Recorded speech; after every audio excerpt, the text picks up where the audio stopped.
Bailong est un buteur d'excellence. En effet, l'éternel rival de Victor Blade ne manque pas de puissance. Il a joué dans pas moins de 5 équipes différentes, notamment dans l'équipe des Lumières Éternelles dont il était le capitaine, mais aussi dans l'équipe 0, donc une fusion de Lumière Éternelle et de Ombre Ancestrale, dont il était aussi capitaine, mais également dans les Neo Inazuma Japon, ainsi que de la Rébellion Japon dans Galaxy, dont il était encore une fois capitaine, et puis pour finir, il aura joué avec les Battle Eleven dans un épisode hors série. Puis si on veut vraiment compter toutes les équipes, on pourrait aussi dire qu'il a joué dans une 6ème équipe dans le jeu Chronostone Tonnerre avec les Raymond.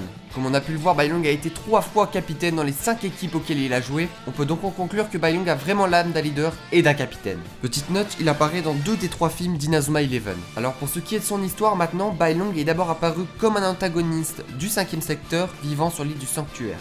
Un peu plus tard, grâce à l'aide du 5ème secteur, il bâtit sa propre équipe, les Lumières Éternelles. Et leur premier adversaire fut ni plus ni moins que le collège Raymond. C'était l'occasion rêvée pour Bailong et Victor de régler leurs différends. Car en effet, ils se connaissaient déjà par le passé et étaient rivaux. Pendant le match, Victor et les Raymond Go ont été impuissants face à la supériorité des Lumières Éternelles. C'était limite affligeant, Bailong s'amusait à démontrer à Victor la différence de niveau entre lui et celui-ci. Il exécuta même l'ouragan opalin depuis ses propres cages pour contrer le tir de Victor et le renvoyer contre lui. Cette scène est juste magnifique, les amis. Vraiment magnifique. Comment c'est possible?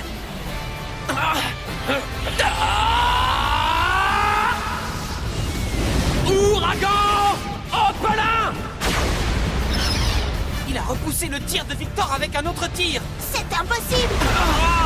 Les Lumières Éternelles écraseront donc les Raymond avec une facilité déconcertante, 12-0. À la fin du match, Bailong traita Victor d'impérial de seconde zone, puis il s'en alla. Petite note, dans l'anime, Bailong est l'un des rares à pouvoir renvoyer un tir avec un autre tir. Le geste qu'il a fait durant le match contre les Raymond nous rappelle bien sûr Edgar Partinus et son Excalibur. Un peu plus tard, après le match contre les Raymond, il réapparut en tant que capitaine de l'équipe 0, la combinaison des 2 meilleures équipes du 5ème secteur, Lumière Éternelle et Ombre Ancestrale. Durant ce match, Bailong a dévoilé pour la première fois son esprit guerrier, qui est en l'occurrence l'un des plus puissants de tous. Depuis la première confrontation entre lui et les Raymond et Victor s'étaient bien améliorés. Victor finit par démontrer à Bailong que l'amitié et l'esprit d'équipe sont plus forts que la force individuelle. Bailong dut se résigner à fusionner son esprit guerrier avec celui de Tescat pour gagner. À tous deux, ils créèrent donc Arthur, le paladin sacré.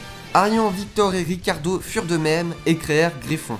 Après une fin de match légendaire, les deux équipes se quittèrent sous une égalité. Si je vous conseille un film Inazuma Eleven, je vous conseille celui-là. Il est vraiment incroyable, les amis. Bailong dut enfin reconnaître la force de Victor et lui serra la main en guise de son respect.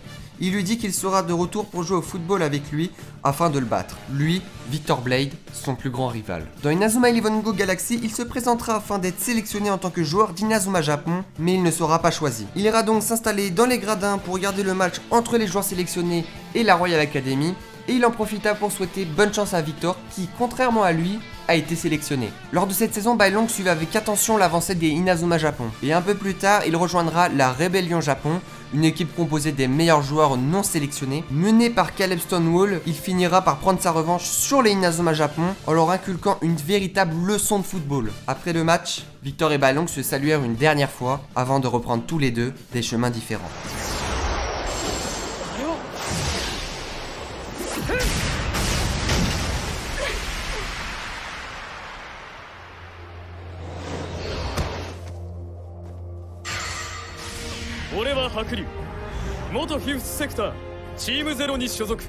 Fiche technique du joueur. Alors en frappe, je lui ai mis 95 coef 1,5 parce que c'est un attaquant. En maîtrise, 87 coef 1,5.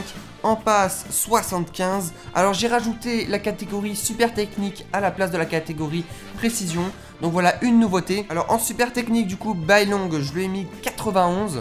En défense, je lui ai mis 53. En vitesse, 96. En physique, 98. Et en endurance, 94. Pour une note totale de 89 pour Bailong. Donc voilà les amis, j'espère que cette présentation sur Bailong vous aura plu. Si c'est le cas, n'hésitez pas à lâcher un pouce bleu, à vous abonner aussi sur mes réseaux sociaux, c'est très important parce que je vais faire des sondages notamment pour le prochain joueur que je vais faire. Donc venez sur mon Instagram, mon Twitter aussi. N'hésitez pas à me dire aussi en commentaire le joueur que vous voulez que je fasse pour la prochaine fois. Sur ce, c'était Rem, j'espère que la vidéo vous a plu et je vous dis à très bientôt pour une prochaine vidéo.